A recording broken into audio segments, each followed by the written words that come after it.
Hey everyone, and welcome to this deep dive. We're going to try to get a better understanding of OCD through the experiences of a woman named Kate. And we've got some really fascinating stuff to work with here. Interviews, we've got a YouTube video, articles, the whole works. Yeah, and her story is particularly interesting because she really connects her OCD back to trauma in her past. Okay, so what we're trying to do here, right, is to understand how trauma might have affected her OCD, how she got diagnosed, what treatment was like, all of that. And hopefully we can get an idea of what effective treatment for OCD actually looks like in practice. So let's start at the beginning. Kate had a kind of tough childhood. Her parents divorced when she was a baby, and she ended up living in two very different homes, which couldn't have been easy. And making things even more difficult, she was sexually abused by her stepsister when she was around 4.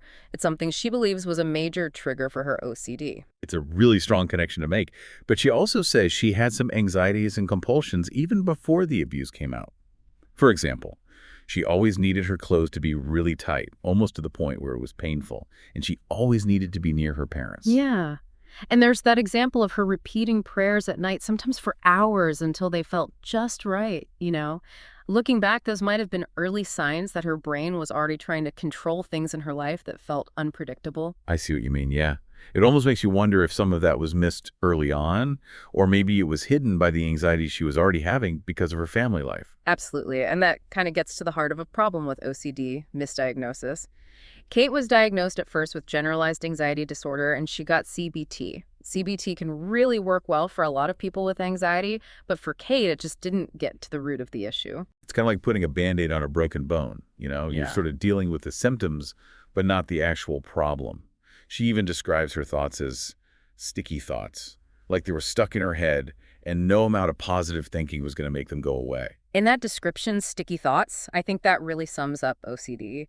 These thoughts, they stick in your mind and they cause all this anxiety and lead to those compulsive behaviors, which don't really help in the long run. Okay, so you're not just trying to get rid of the anxiety for a little while. You're trying to actually retrain your brain to deal with these intrusive thoughts differently. Exactly. And that's where understanding what OCD really is becomes super important. It doesn't really make sense logically. It's about a brain that's trying to deal with huge amounts of anxiety, even if the way it's doing it isn't helpful. And then as she's getting older, things get even more complicated, especially when it comes to her sexuality. Given what happened to her earlier, it maybe makes sense that she developed hypersexuality, but what I found really interesting was the compulsion that came with it. You mean the part where she felt like she had to confess every sexual experience to her mother? Exactly. But even though confessing would make the anxiety go away for a little bit, it was actually making the OCD stronger. Yeah, because when you confess, it stops your brain from learning that the anxiety would probably go away on its own eventually. It's almost like resetting the fear response over and over again. So it's about more than just feeling better for a bit. It's about teaching your brain a new way to respond to these thoughts that just keep popping up. Exactly. And then things get even more complicated. Kate's OCD latched onto something that was really personal and honestly pretty hard to even talk about. It's a great example of how OCD often targets the things that are most important to us, making them into sources of fear and anxiety. You're talking about her fear of being a pedophile. hmm It's a very sensitive topic, and it all started after her little sister was born. Which, if you think about the way OCD works, actually kind of makes sense. Here she is, a teenager, suddenly a big sister, and she feels incredibly protective of this new baby. But then her OCD twists all of that love and responsibility into something terrifying. There's not just about having these thoughts, it's about how your brain understands them and reacts to them. She talks about being terrified to even be near her sister. She's always checking herself, scrutinizing everything she thinks and feels. And of course, the confessing starts up again. She feels this overwhelming need to tell her mom about these awful thoughts. She needs to be reassured that she's not a monster. It's so sad to think about what she must have been going through. She was spending so much energy on these obsessions and compulsions. What really stands out to you about this part of her story?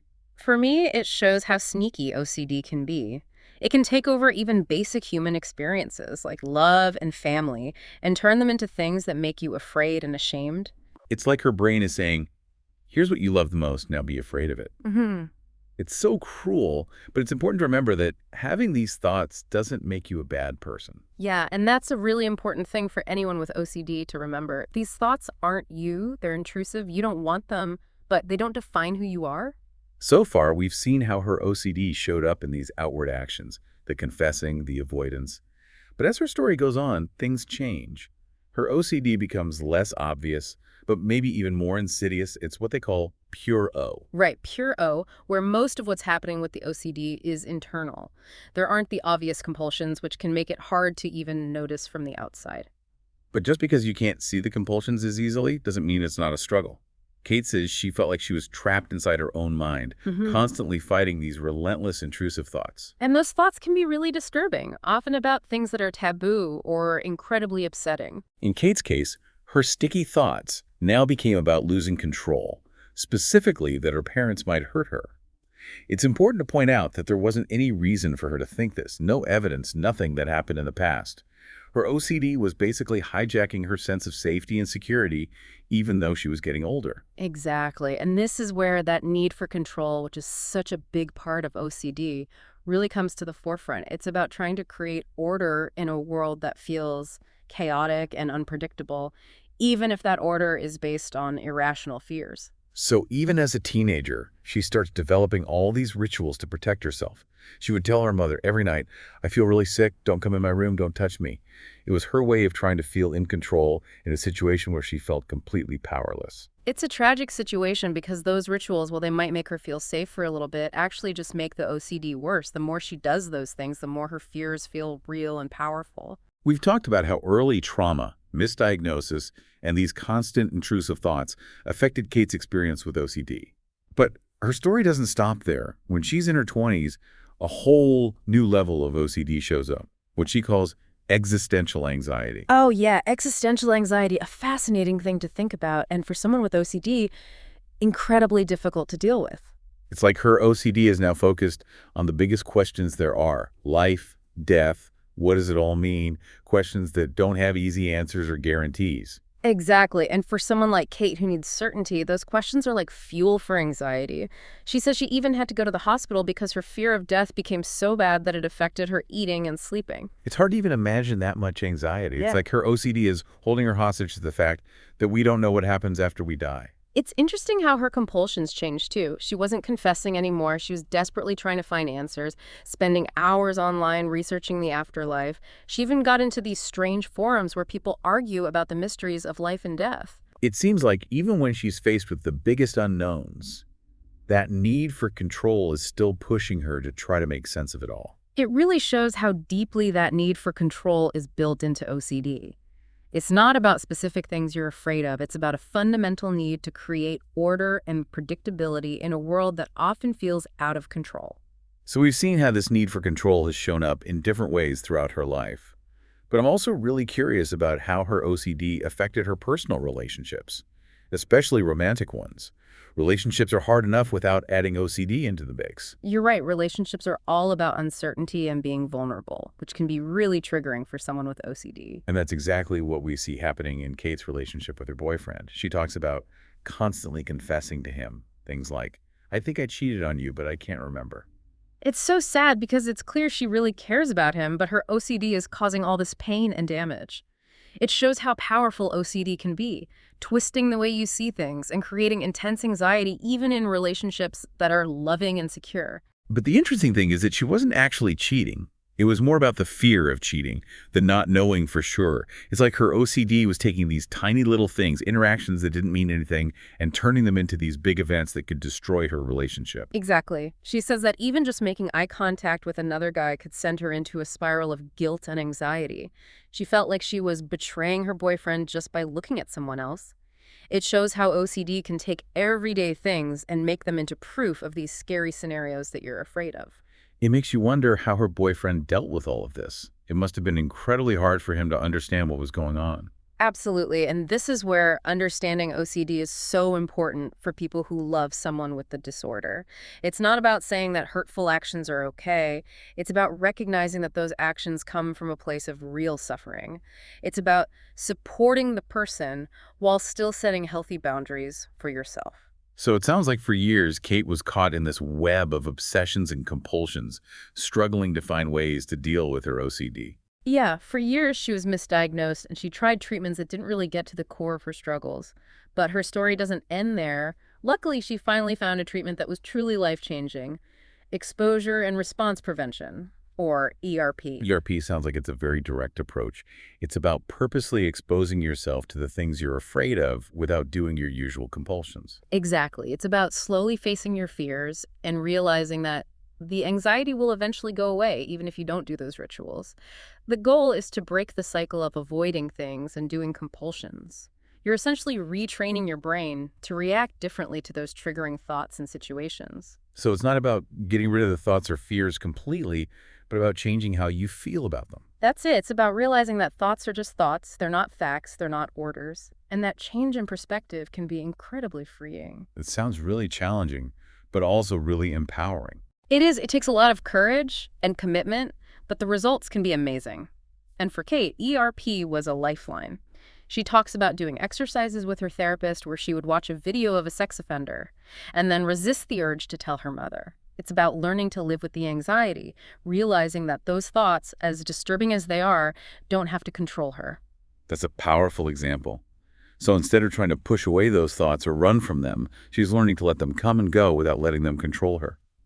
She's taking back control not by avoiding the fear, but by changing how she reacts to it. Absolutely. It's a slow process of getting used to the fear where the anxiety you feel from those triggers gets smaller over time. It's amazing to hear how much progress she's made. She talks about finding strength in who she is, her values, and her ability to manage her OCD, even though she knows it's still a part of her. And that's so important. Recovering from OCD isn't about making it disappear completely. It's about learning to live with it in a way that lets you have a full and meaningful life. It's about having the tools and the self-awareness to deal with those challenges. So what are some of the big takeaways we can get from Kate's incredible journey? What's really important for our listeners to understand? Well, first of all, I think Kate's story really shows how important it is to understand how trauma can contribute to OCD. Recognizing that connection is essential for effective treatment. And of course, there's the importance of finding the right treatment. CBT, while it helps a lot of people, wasn't right for Kate. ERP is what really helped her break free from those cycles that were holding her back. And maybe most importantly, her story shows how empowering it is to realize that you are not your thoughts. Having intrusive thoughts, even incredibly disturbing ones, doesn't make you a bad person. It's about learning to separate those thoughts from who you are at your core, from your values, and from your actions. It's a message of hope and empowerment for anyone struggling with OCD or any kind of intrusive thoughts. Absolutely. It reminds us that with the right support, treatment, and self-awareness, it's totally possible to break free from OCD and live a great life. It's really incredible that Kate was willing to be so open about her struggles. It helps to get rid of the stigma around OCD and shows that it's not something to be ashamed of. It's something to understand and treat. But I think it also makes us think about those offhand comments we hear all the time. Like, oh, I'm so OCD about keeping my desk clean. Those kinds of comments really downplay the real and often debilitating struggles that people with OCD face every day. It's like saying, oh, I'm so diabetic because I love cake. It makes light of a serious condition and spreads harmful misconceptions. Right. It's important to remember that OCD isn't about being quirky or liking things to be organized. It's a complex brain disorder that can significantly impact how a person thinks, feels, and behaves. And it often comes with a lot of shame and guilt. People with OCD know that their thoughts and behaviors aren't rational, but they feel like they can't stop them. It's like being stuck in a mental prison, always fighting against these intrusive thoughts and compulsions. Exactly. They're stuck in this loop, desperate for relief, but often trapped in a cycle that just makes the OCD stronger. That's why getting professional help is so important. There are effective treatments like the ERP that helped Kate that can help people with OCD take back their lives. Kate's story really proves that.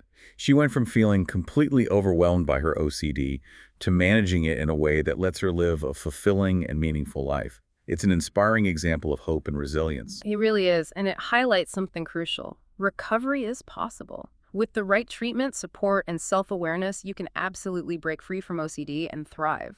As we wrap up this deep dive into Kate's experience, I wonder about our listeners. What are their own experiences with intrusive thoughts? We all have them sometimes, but when do they become something more? That's a great question to think about. It's about knowing when those thoughts start causing you a lot of distress. when they start messing with your daily life, your relationships, your ability to function. So it's not just about what the thoughts are, but about how they're affecting you and your ability to live the life you want. Exactly. And it's also about knowing the difference between having a thought and feeling like you have to act on it. We all have random thoughts, even weird or disturbing ones. But for most of us, those thoughts come and go without causing any real problems. But for someone with OCD, those thoughts can feel like they're stuck, almost like they're demanding attention and action. They grab hold and create this intense need to do something to make the anxiety go away. Right. So if you find yourself constantly fighting these intrusive thoughts, if they're causing you a lot of distress or interfering with your life, it might be time to reach out to a professional. And there's nothing wrong with asking for help. It's actually a sign of strength, of being self-aware, and of caring about your well-being. Absolutely. Reaching out for support is often the first step to taking back your life from OCD.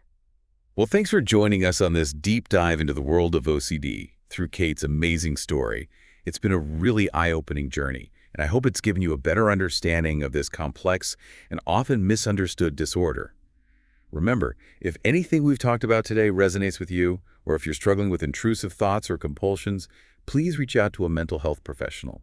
There's help out there, and recovery is possible. Until next time, keep exploring, keep learning, and most importantly, remember, you're not alone. Exactly. And for someone like Kate, who needs things to be certain those existential questions are like a recipe for anxiety, Yeah. she even had to go to the hospital because she was so afraid of dying. It was affecting her eating and Oh, sleeping. that's intense. I can't even imagine. So it's like her OCD is now focused on the one thing we can't know for sure what happens after we die. And it's interesting how her compulsions changed too. She wasn't doing the confessing anymore.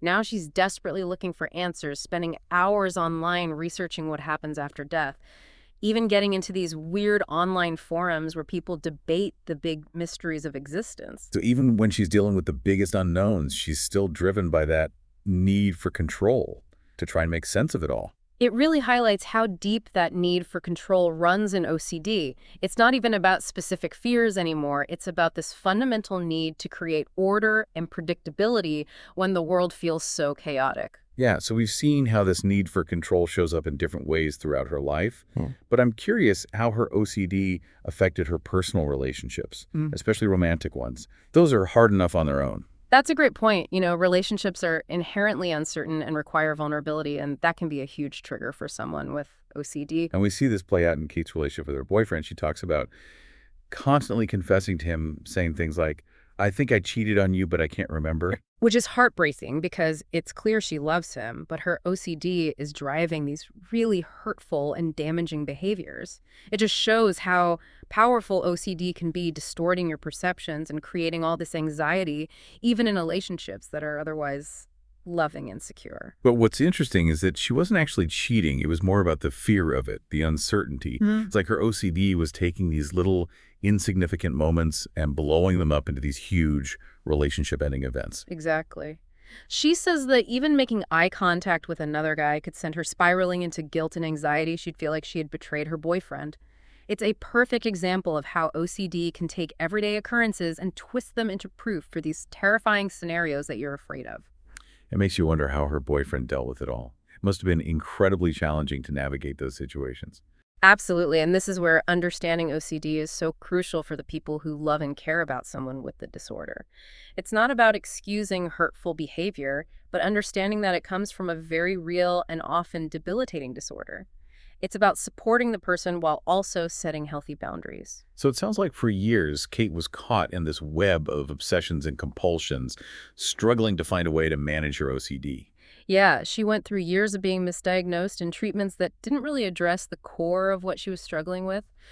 But luckily, her story doesn't end there. She eventually discovered a treatment that was truly transformative exposure and response prevention, or ERP. ERP sounds like a very direct approach. Is it basically exposing yourself to the things you're afraid of and not doing your compulsions? Exactly. It's about slowly confronting those fears and learning that the anxiety will go away on its own, even without the rituals. The goal is to break that cycle of avoidance and compulsions, retraining your brain to react differently to the thoughts and situations that trigger you. So it's not about getting rid of the thoughts and fears altogether, but changing your relationship to them. It's about realizing that those thoughts are just thoughts. They aren't facts or commands. And this shift in how you see things can be incredibly freeing. That sounds really challenging, but also really empowering. It is. It takes a lot of courage and dedication, but it can be life-changing.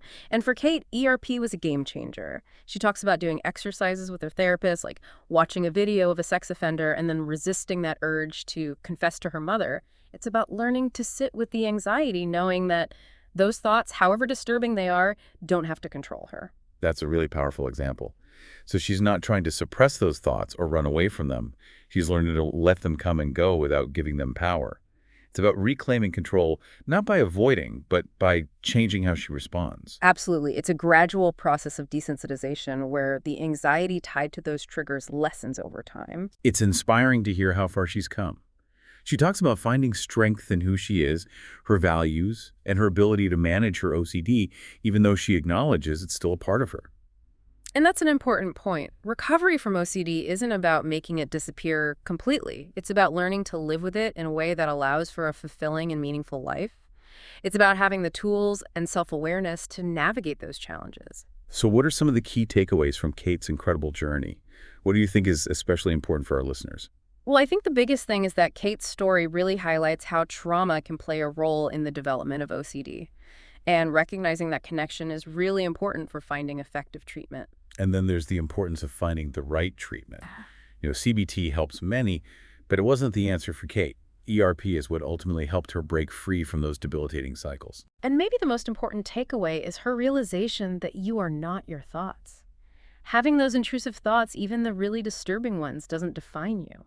It's about learning to separate those thoughts from your core sense of self, from your values, and from your actions. It's a message of hope and empowerment for anyone dealing with OCD or any kind of intrusive thoughts. Absolutely. It's a reminder that with the right support, the right treatment, and a good understanding of yourself, it's totally possible to break free from the grip of OCD and really thrive. Kate's willingness to be so open about what she went through is incredibly powerful.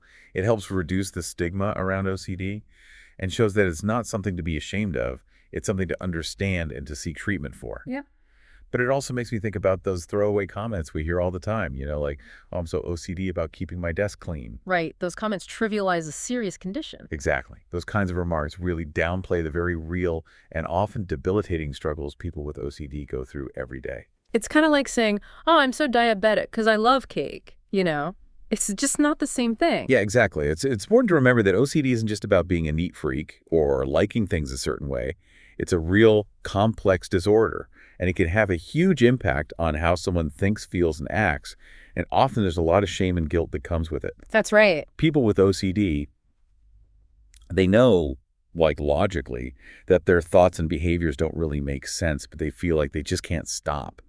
It's got to be like being trapped, constantly battling these thoughts and urges. Exactly. And they're stuck in this loop, desperately wanting relief, but often ending up feeding the cycle that keeps the OCD going. That's why getting help from a professional is so important. There are effective treatments out there like ERP, which really helped Kate, that can help people reclaim their lives. Kate's story really shows that, doesn't it? She went from being completely overwhelmed to actually managing her OCD, living a good life. I think it's a really inspiring story about hope and resilience. It really is, and it highlights something really crucial. Recovery is possible. With the right treatment, support, and self-awareness, people can break free from OCD and truly thrive. So as we finish up this deep dive into Kate's life, I'm thinking about our listeners out there. I wonder what their own experiences with intrusive thoughts have been like. We all have them, but when do they become something more? When do you know it might be OCD? That's a really important question. I think it's about recognizing when those thoughts start to really bother you, when they get in the way of your everyday life, your relationships, your ability to just function. So it's not just about the thoughts themselves, but how they affect you and your ability to live your life the way you want to. Exactly. And it's also about being able to tell the difference between simply having a thought and feeling like you absolutely have to act on it. We all have thoughts pop into our heads, sometimes weird ones, sometimes dark ones, but for most people, those thoughts come and go without causing much disruption.